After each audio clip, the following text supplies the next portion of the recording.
முதலமைச்சர் என்றால் நாம் யாரையும் கைது செய்யலாம். அப்புறம் அசிங்கப்படுகிறாய். உனக்கு அதிகாரத்தையும் கையாள தெரியவில்லை என்று சொல்கிறேன். ஜெயலலிதா கருணாநிதியை தூக்கினார் ராத்திரியா. அவர் கத்துக்கிறார், டவுசர் போட்டு கொண்டு வருகிறேன். நான் சொல்லுகிறேன், திமுக மொத்த மந்திரி சபையும் கொண்டு போய் புழலிலே வைப்பதற்கு தகுதியானவர்கள் அவர்கள். ஜெயலலிதா போட்ட திட்டங்கள் தான் ஆடு மாடு கொடுக்குற திட்டங்கள். இந்த திட்டங்களே சரண் சிங் போட்ட திட்டங்கள். நான் பேருந்துகள் இலவசமாக விடுவேன், எல்லா பெண்களையும் ஏறி போகட்டும் என்று சொன்னாய், நடக்கவில்லை. 2500 ரூபாய் கொடுக்க போகிறேன் என்று சொன்னாய், நடக்கவில்லை. பிறகு 6 சிலிண்டர் தரப்போகிறேன் என்று சொன்னாய், நடக்கவில்லை. இதற்கெல்லாம் 2 ஆண்டுகள் ஆகும் என்று வேறு சொல்லுகிறேன்.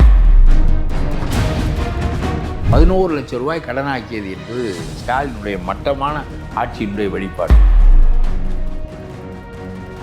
உனக்கு என்ன என்றால் இந்த பணம் வீணாகிறது இல்லைங்கிறது முக்கியமில்லை. அங்கிள் நமக்கு பணம் தந்திருக்கிறார் என்று உனக்கு ஓட்டு போடுவான்னு கருதினேன், போடவில்லை. Holidays-nale, adu namma GT Holidays da. South India's #1 travel brand. Chennai's most trusted Rani Vayyamai Hostel at Egmore. Admissions open. Super Sunday vandachi. Super Sunday Giriyasin Super Sunday. Giriyasin Super Sunday. News glitz Tamil நேயர்களுக்கு வணக்கம். இன்றைய சிறப்பு நேர்காணலில் நம்மோடு இணைந்திருப்பது தமிழ்நாடு தன்னுரிமை கழகத்தின் தலைவர் பல கருப்பை அவர்கள். வணக்கம் சார், எப்படி இருக்கீங்க? தமிழ்நாடோட பட்ஜெட்டோட இது மிகவும் சூடு பிடிச்சிக்கிட்டே இருக்குது. நேற்று பார்த்தீங்கன்னா திமுக அதிமுகவோட செயல் திட்டங்களவே ஒரு ஸ்டிக்கரிங் ஒட்டி திட்டங்களாக அதுவுமே கொஞ்சம் புதுமைப்படுத்தி தாவேகா அரசு பட்ஜெட்டாக கொடுத்துருக்காங்க அப்படிங்கிற மாதிரி சொல்லியிருக்காங்க. இதை பற்றி உங்களோட கருத்துக்கள் என்ன சார்? அது உண்மைதான். எந்த அடிப்படையில் சார் அப்படியே ஜெயலலிதா கொண்டு வந்த திட்டங்கள், ஸ்டாலின் கொண்டு வந்த திட்டம், அப்படி இவற்றை தான் திரும்ப எந்த ஒன்றிலும் புதுமை இல்லை இவரிடம். எந்த ஒன்றிலும் இவருக்கு 40-50 ஆண்டுகளாக அரசியலை பற்றி சிந்தனை இல்லை. இவர் தினத்தந்தி மட்டுமே படித்து பழக்கப்பட்டவர். அது சினிமாவுக்குள்ள பத்திரிகை அது, ஆகவே அது மட்டும் படித்து பழக்கப்பட்டவர். நாட்டில் என்ன நடக்கிறது, மக்களுடைய இந்த நாட்டினுடைய வரலாறு என்ன, மக்களுடைய பாங்கு என்ன, அவர்களுடைய தேவை என்ன, அவர்களுடைய நாகரிகம் என்ன. இப்பொழுது அவருக்கு ஒரு உயரத்தை நாம் அடைந்து விட்டோம் திரைப்படத்துறையில். அதற்கு பிறகு இன்னொரு உயரம் அதிகாரம்.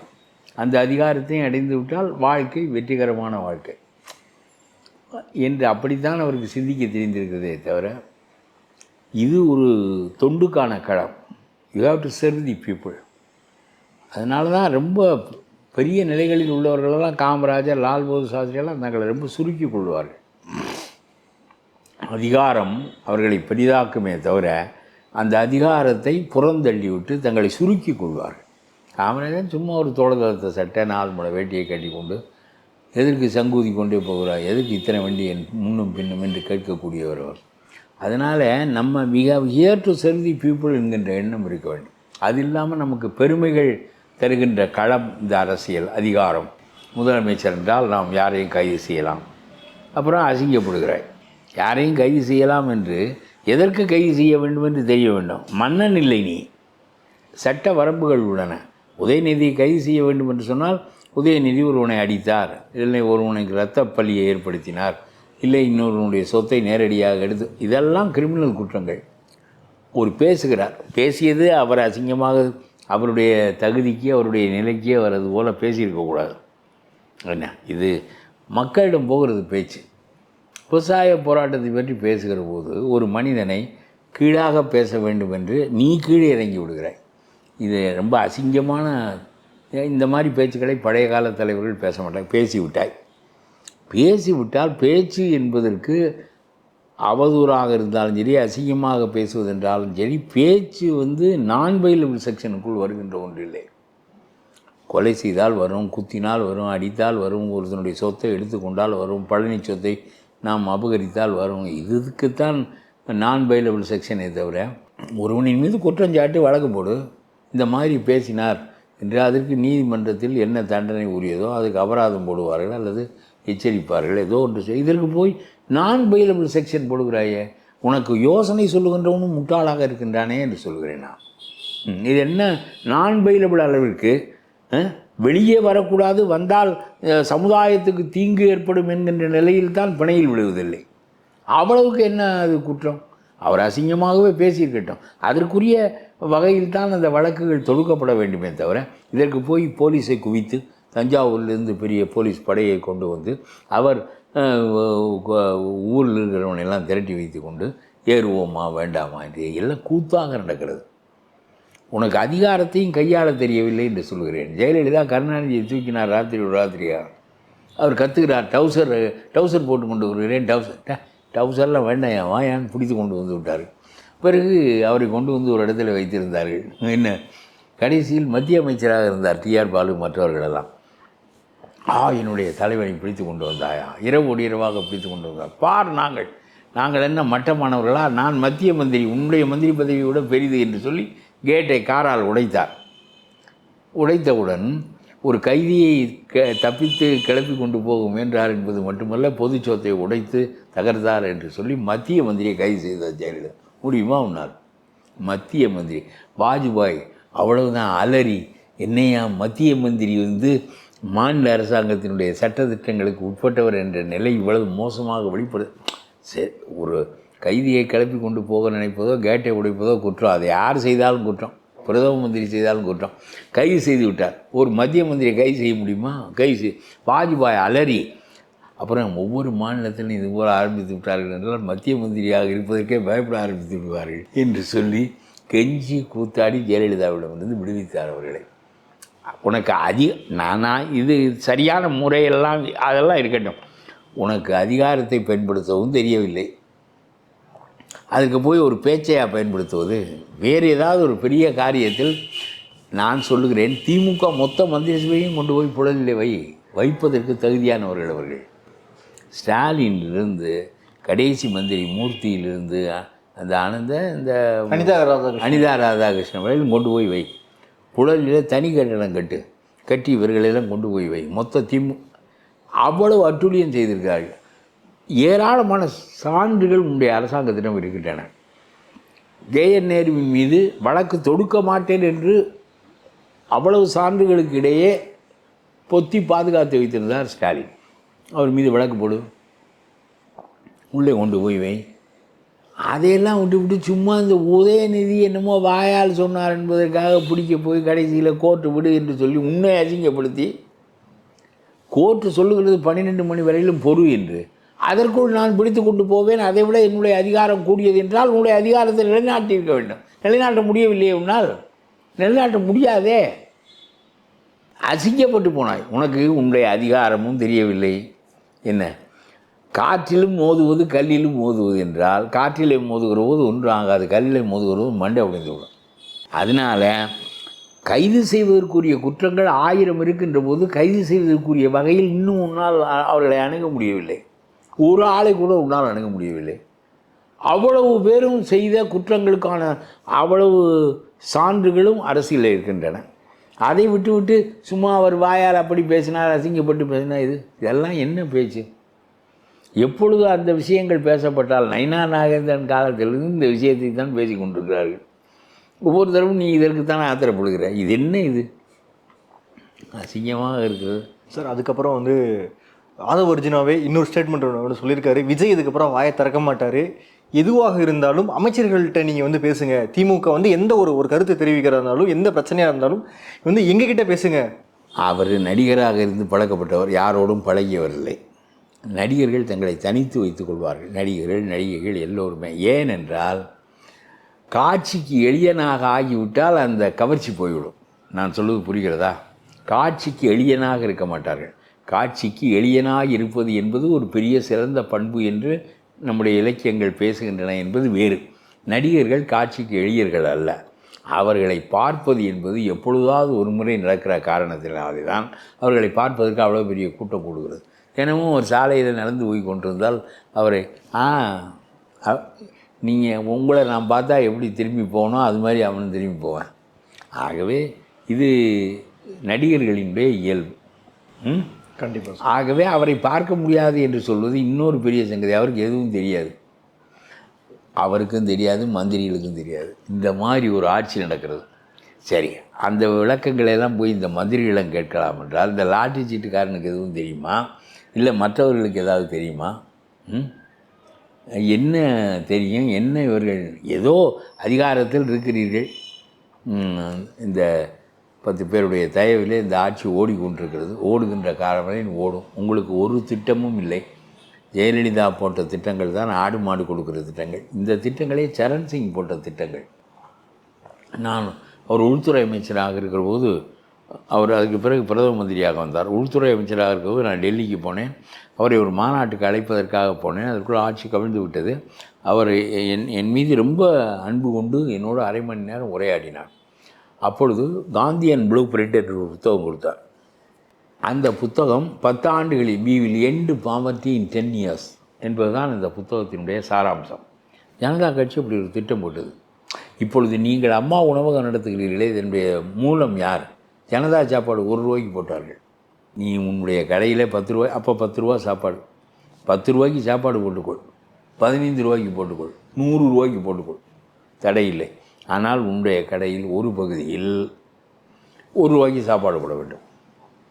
1 ரூபாய்க்கு சாப்பிடுவதற்கு ஒரு மனிதன் வந்தால் அவனுக்கு உணவு மறுக்கப்பட்டு அவன் திருப்பி அனுப்பக்கூடாது. திருப்பி அனுப்பினால் அவனுடைய கடையினுடைய உரிமை ரத்து செய்யப்படும் என்று ஜனதா உத்தரவு போட்டது. அதனால் அதனுடைய தொடர்ச்சி தான் அம்மா உணவகம். நான் சொல்கிறேன், சிந்திக்கிறவர்கள் சிலராக இருக்கிறார்கள், அதை மற்றவர்கள் வாங்கி கொள்கிறார்கள் என்பது குற்றம் என்று நான் சொல்லவில்லை. இது அம்மா உணவகம் அதே மாதிரி எளியவர்களுக்கு குறைந்த விலையில் உணவு வழங்குவதற்காக ஏற்பட்டது. இதை அரசு இந்த மானியத்தை ஏற்றுக்கொள்கிறது. அங்கே நீ ஒரு லாபம் சம்பாதிக்கிறாய், ஆகவே ஒரு 4 1 பங்கு மக்களுக்கு உன்னுடைய செலவிலேயே 1 ரூபாய்க்கு சாப்பாடு போடும். அந்த சாப்பாட்டுக்கு என்ன வரப்போகிறது? 2 ரூபாய் வந்தால் 1 ரூபாய் நெட்டப்படும், மற்றவற்றில் உனக்கு லாபம் கிடைக்கிறது என்று ஜனதா உத்தரவு போட்டது. ஆகவே அதே மாதிரி அவர்கள் என்ன செய்தார்கள், ஒரு கிராமத்தில் 100 குடும்பங்கள் இருந்தால் 25 குடும்பங்கள் வறிய குடும்பங்கள், ரொம்ப வறிய குடும்பங்கள், வாழவே முடியாத அளவுக்குள்ள குடும்பங்கள். இந்த குடும்பங்களை ஒரு கிராமத்தில், இந்தியா பூரா உள்ள கிராமங்களை எடுத்துக்கொள்வது, 5 பேர் இந்த கிராமத்தில், இந்த ஆண்டு 5 ஆண்டுகளில் 25 குடும்பம், 10 ஆண்டுகளில் 50 குடும்பம் இன்னொரு கிராமத்திலிருந்து. ஆக மொத்த கிராமங்களில் உள்ள 20% மக்களை 10 ஆண்டுகளில் வறுமையிலிருந்து வெளியேற்றுவதற்கு ஆடு மாடுகள் கொடுப்பது, கறவை மாடுகள் கொடுப்பது, எளிய கடன்கள் கொடுப்பது என்று சொல்லி இந்த திட்டத்தை சரண் சிங் கொண்டு வந்தார். ஒவ்வொரு கிராமமும் கணக்கில் எடுத்துக்கொள்ளப்படும்.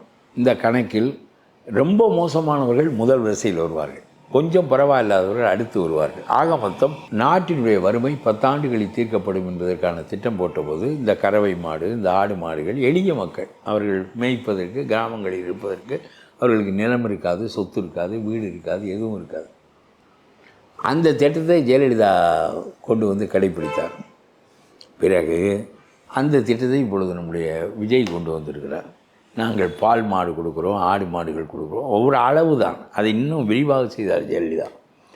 அது ஒன்றும் இதெல்லாம் நான் சொல்கிறேன், இந்த திட்டம் சரியான திட்டம்தான். ஆனால் உன்னுடைய எந்த திட்டமும் சரியான திட்டம் இல்லை. உன்னால் நான் பேருந்துகள் இலவசமாக விடுவேன், எல்லா பெண்களையும் ஏறி போகட்டும் என்று சொன்னாய், நடக்கவில்லை. 2500 ரூபாய் கொடுக்க போகிறேன் என்று சொன்னாய், நடக்கவில்லை. என்ன பிறகு 6 சிலிண்டர் தரப்போகிறேன் என்று சொன்னாய், நடக்கவில்லை. இதற்கெல்லாம் 2 ஆண்டுகள் ஆகும் என்று வேறு சொல்லுகிறாய். அரசு கஜானா காலியாக உள்ளது. இது அரசு கஜானா காலியாக இருக்குது அப்படின்றாங்க. அரசு கஜானா எப்படி காலியாக இருக்குது? இப்பொழுதெல்லாம் எவனும் வரி கட்டுவது இல்லையா? நான் சொல்கிறேன், அந்த கடனை நாம் சாவகாசமாக கட்டலாம். 11 லட்சம் ரூபாய் கடனாக்கியது என்பது ஸ்டாலினுடைய மட்டமான ஆட்சியினுடைய வெளிப்பாடு. அவர் சும்மா மேட்னி ஷோ பார்ப்பதற்கு பையன்களுக்கு 1000, குடும்ப தலைவிக்கு 1000, அப்புறம் படிக்கிற பெண்ணுக்கு 1000. இது ஜெயலலிதா வைத்திருந்த திட்டம்தான். 5 ஆண்டுகளுக்கு 50,000 ரூபாயும் 1 பவுன் தாலியும். நீ படித்து முன்னேற வேண்டும். படிக்காமல் இருந்தார்கள் பெண்கள், அவங்களை ஊக்குவிப்பதற்கு, உயர்நிலை கல்விக்கு கொண்டு வருவதற்கு. 12வது வகுப்போடு வீட்டுக்கு போய்விடாதே, உயர்நிலை கல்விக்கு வா, நீ இன்னும் நாடாள வேண்டியவள் என்று சொல்லி 50,000 ரூபாய் 5 ஆண்டுகள் கழித்து கொடுப்பார், 1 பவுன் தாலியோடு கொடுப்பார். சரியா? அப்பொழுது அவள் திருமணத்திற்கு அது பயன்படும். அது ஒரு நல்ல முறை. ஆனால் இப்பொழுது பெண்கள் இயற்கையாக படிக்கிறார்கள், ஏராளமான ஸ்காலர்ஷிப் மற்றவையெல்லாம் கொடுக்கப்படுகின்றன.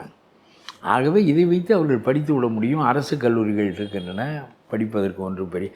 எங்கே படிப்பதற்கு சிக்கல் என்றால் மருத்துவக் கல்லூரி மாதிரி இடங்களில் தான் படிப்பதற்கு சிக்கல்.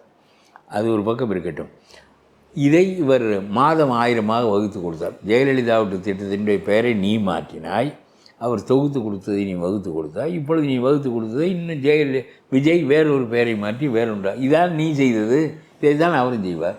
சொந்த சிந்தனை இல்லை என்பது குற்றம் இல்லை. சிறந்த திட்டங்களை அப்படியே எடுத்து நம்ம கையாளுவதனால் ஒரு பிழையும் கிடையாது. ஆனால் அவ்வளோதான் உங்களுக்கு தெரியும்.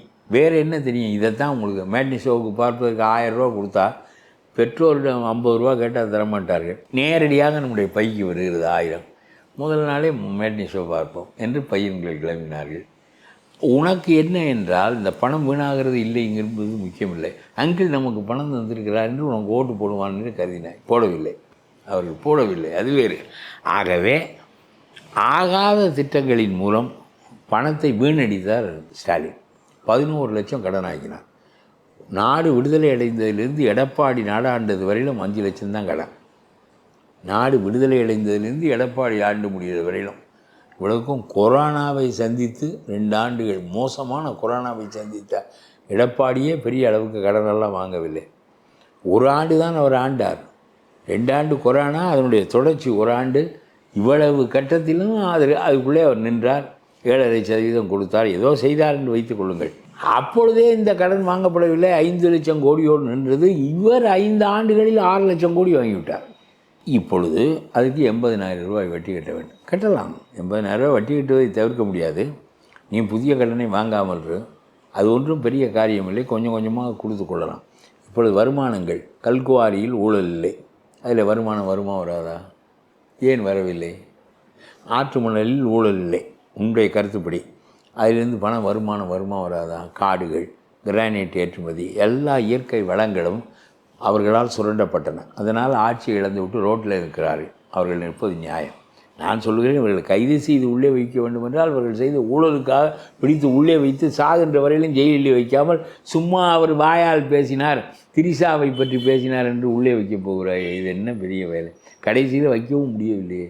கோர்ட் உன்னை அசிங்கப்படுத்தி விட்டது. உன்னுடைய அதிகாரம் செல்லுபடியாகாமல் போய்விட்டதே. ஆகவே எதை செய்யணுமோ அதை செய்ய தெரியவில்லை. உனக்கு அதிகாரத்தையும் பயன்படுத்த தெரியவில்லை. என்ன அறிவுள்ளவர்களையும் யோசனைக்கு வைத்து கொள்ள தெரியவில்லை. சரி, 2 ஆண்டுகள் ஆகும் என்று சொல்வது என்ன நியாயம்?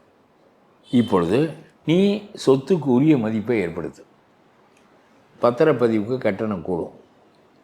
ஏற்கனவே ஒரு பெரிய வசூல் பதிவு கட்டணத்தில் நடக்கிறது. அதை விட இன்னும் 2 மடங்கு ஆகும். நீ டாஸ்மார்க்கில் உள்ள ஊழலை ஒழித்து விட்டேன் என்று சொல்லுகிறாய். சின்னம்மா, நம்முடைய ஜெகத் ரட்சகன், டிஆர் பாலு எல்லாரும் தான் இந்த நாட்டுக்கு மதுவை உற்பத்தி செய்தவர்கள், செய்து கொண்டிருக்கிறவர்கள். அவர்களெல்லாம் தற்போது வரை அவர்களெல்லாம் கொஞ்சமாக தரத்தை குறைத்து அதை உற்பத்தி செய்வதற்காக லஞ்சம் கொடுத்தார்கள் கவர்மெண்ட்டுக்கு. இதையே வாங்க வேண்டும். தரமுடைய பிற இடங்களிலிருந்து வருவதை வாங்காமல் இதையே வாங்கி கொள்வதற்காக இவர்களுக்கு லஞ்சம் கொடுத்தார். இந்த லஞ்சத்தை நிறுத்தியாகிவிட்டது. இப்பொழுது தரமானதை கொடுக்கலாம். 2வது வருமானம் கூடும். அந்த லஞ்சமாக போன தொகையை ஏற்ற வேண்டியதானே நீ. இப்படி எல்லாவற்றிலும் வருமானத்தை பெருக்குவதற்கு வழி இருக்கிறது. இருப்பதையே சுரண்டலை அகற்றிவிட்டால் வருகிற வருமானமே கூடும். பத்திரப்பதிவிலிருந்து வேறு எல்லாவற்றிலும் சுரண்டலை நிறுத்திவிட்டாலே இயற்கையான வருமானம் நேரடியாக வந்துவிடும். இப்பொழுதும் கேரளாவுக்கு கல் ஏற்றுமதி ஆகிறது, கல்குவாரி. அப்புறம் என்ன நீ நாடு ஆளுகிறாய்? இதற்கு 2 ஆண்டு வேண்டும் என்று நீ என்ன சொல்லுகிறாய்? இது வைகை ஆறு, குண்டாறு, காவிரி ஆறு 3ஐயும் இணைப்பதற்கான திட்டத்தை எடப்பாடி வகுத்து இதற்கு ஒரு 150 கோடி ரூபாய் பணம் ஒதுக்கினார். 500 கோடி ரூபாய் ஏதோ ஒதுக்கினார். ஒதுக்கி அந்த வேலையை ஆரம்பித்தார். ஒரு 10 கிலோமீட்டர் தூரம் அந்த வேலை நடந்தது. அவருடைய ஆட்சி முடிந்தது. அதுக்கு பின்னால் வந்த ஸ்டாலின் இது ஒரு முக்கியமான திட்டம் என்றே கருதவில்லை. பையனுக்கு மேட்னி ஷோ பார்ப்பதற்கு தான் பணம் கொடுத்தாரே தவிர இந்த குண்டாறு திட்டத்தை விரிவுபடுத்தினால் அருப்புக்கோட்டை, விருதுநகர், சிவகாசி எல்லாம் வளம் பெறும், புதிய வயல்கள் உண்டாகும் என்கின்ற அறிவு ஸ்டாலினுக்கு இல்லை. அதனுடைய விளைவாக அந்த திட்டம் கிடப்பில் போடப்பட்டது. இப்பொழுது நீ எடுத்திருக்கிறாய். வெறும் 150 கோடி ரூபாய் வைத்துக்கொண்டு என்ன செய்வது? பல 1000 கோடி ரூபாய் உள்ள ஒரு திட்டத்திற்கு எதற்கு பணம் இல்லை? இப்பொழுது அதே வருமானம் ஒவ்வொரு ஆண்டும் வரும். நான் சொல்வது பாதியாக குறைக்கப்பட்ட ஊழலில் பாதியாக குறைக்கப்பட்ட வருமானம் இப்பொழுது முழுதாக வரும். 2 மடங்கு வரும். இதை வைத்துக்கொண்டு இந்த காரியங்களை எல்லாம் கூடுதலாக செய்யாமல் ஒழுங்குபடுத்தவே 2 ஆண்டு ஆகும் என்று சொல்லிக்கொண்டு நீ பாட்டுக்கு வந்து மாமன் சீர் கொடுக்குறேன். ரொம்ப முக்கியம் அது, தாய்மாமன் சீர். தாய் மாமன் சீர். உன்னுடைய நோக்கம் என்ன என்றால் ஒவ்வொரு பெண்ணும் தன்னை தன்னுடைய பிள்ளைக்கு மாமனாக நினைக்க வேண்டும். அவர் காப்போனா கொடுத்தா தான் நினைப்பா. ஒன்றுமே இல்லாமல் நினைப்பாளா? 1 கிராமம் கொடுக்கணும். ஒன்றுமே இல்லாமல் நினைப்பாளா? எனக்கு அண்ணன் உனக்கு மாமேன்னு நினைப்பாளா? ஏதாவது கொடுத்தா நினைப்பா. இது அப்புறம் போய் அவர் அப்பாவாக முயன்றார், இவர் மாமனாக முயல்றார். அவர் அப்பாவாக முயன்று அப்புறம் உதயநிதி பயந்துட்டார். அப்பா சொத்துக்கு பங்குக்கு வந்துடுவாங்கப்பா, நீ பாட்டுக்கு என்னை பிள்ளைகள்லாம் அப்பா அப்பான்னு கூப்பிடுதுன்னா அப்புறம் இருக்கிற சொத்தெல்லாம் சொல்கிறதே மறந்துட்டாங்க, சொல்கிறதே விட்டாங்க. அதுக்கு பிறகு அப்பான்னு சொல்கிறது இல்லை. இப்போ மாமன் சீரம் இது சும்மா ஒரு பவுன் மோதிரம் மட்டும் இல்லை, எங்கள் அண்ணன்லாம் எவ்வளோதோ போட்டிருக்காரு, நம்ம இதெல்லாம் விஜய் சிந்திக்கணும்னு சொன்னால் கடைசியில் இவரும் விட்டுருவார். இது சும்மா அந்த 1 கிராம் கொடுப்பதின் மூலம், 1 கிராம் மோதிரம் கொடுப்பதின் மூலம் இதெல்லாம் ஆகிற வேலை இல்லை. சிங்கப்பெண் படை இது இந்த ராத்திரியில் சிங்கப்பெண்ணை காப்பாற்றுறதுக்கு அவளை கற்பழிச்சு விடாமல் காப்பாற்றுறதுக்கு ஒரு சிங்க ஆண் படை வைக்கணும். அவளை அயோக்கியங்க தானே அந்த கற்பழிப்பு வேலைக்கெல்லாம் போகிறவங்க. அவங்க 10 பேர் சேர்ந்துக்கிட்டு தான் இதெல்லாம் செய்வாங்க. சிங்கப்பெண்ணெல்லாம் என்னத்துக்கு ஆவா? அப்புறம் நாட்டில் வந்து சிங்கப்பெண்ணை கற்பழித்து விட்டார்கள் என்றால் ரொம்ப அவமானமாக போய்விடும். அதாவது மற்றவர்களை கற்பழிக்கக்கூடாது என்று சிங்கப்பெண்ணை வைத்து சிங்கப்பெண்ணை கற்பழித்து விட்டால் ரொம்ப அவமானமாக போய்விடும். இதெல்லாம் ஒரு திட்டம் என்று போட்டு இதற்கு 800 கோடி. இந்த அண்ணன் சீருக்கு அதுக்கு ஒரு 500-800 கோடி. இந்த 1 பவுன் மோதிரம், ஒரு பட்டு சீலை கொடுக்குறாராம், 1 பவுன் கொடுக்குறாராம் திருமணத்திற்கு. இதெல்லாம் என்ன என்று கேட்கிறேன். நான் சொல்லுகிறேன், ஏழையாக இருக்கின்றவர்களை வறுமையிலிருந்து விடுவிப்பதற்கு திட்டம் திட்டுவாயா? அதையெல்லாம் விட்டு நான் அவர்களுக்கு அதான் பொங்கலுக்கு கொடுக்குறோம், மற்றவற்றுக்கு கொடுக்குறோம். இது என்ன இது? உடனே பட்டுச்சீலை ஒன்று, தங்கம் மோதிரம். இது அண்ணன் சீர். ஒவ்வொரு பெண்ணுக்கும் இவர் அண்ணனாம். அதனால் அப்புறம் ஏதாவது சொன்னால் பாருங்கள், இது வந்து கல்ச்சரே மாறுது பாருங்கள். அதாவது இந்த லாட்ரி சீர்காரனுக்கெல்லாம் இந்த மந்திரி பதவியே கிடைக்குமான்னு சொல்ல முடியாது. என்ன வேணாலும் சொல்லுவாங்க அவங்க. Holidays-nale, அது நம்ம GT Holidays தான். South India's #1 travel brand. Chennai's most trusted Rani Vayyamai Hostel at Egmore. Admissions open. Super Sunday வந்தாச்சு, super Sunday Giriya's, super Sunday Giriya's Super Sunday sale.